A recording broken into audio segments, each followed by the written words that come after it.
Hello everyone, welcome to my new blog. তো আজকে Sunday, তো বাড়িতে এসেছে মেশো আর মাসি। তো ওরা যেহেতু অনেক দূরে থেকে এসেছে, তো ওদেরকে নিয়ে একটু ঘুরতে এলাম।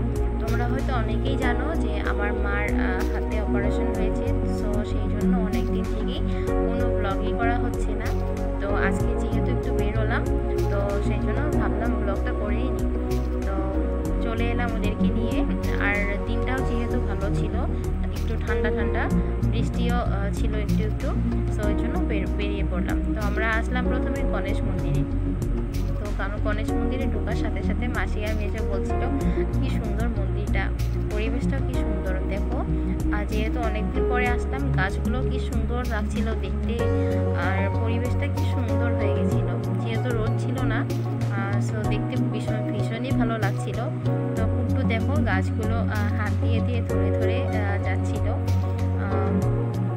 তারপরে ওদেরকে ভালো করে মন্দিরটা দেখালাম।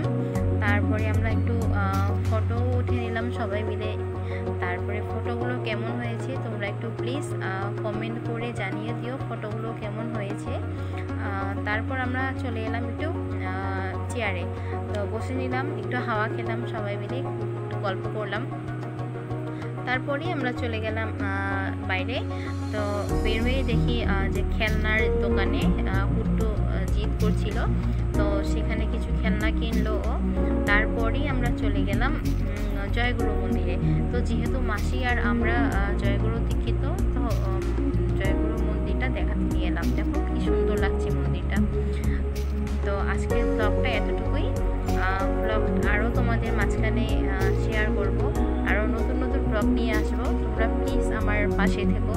ব্লগটা কেমন হয়েছে প্লিজ কমেন্ট করে জানিয়ে দিও। সো আজকে এতটুকুই, টাটা।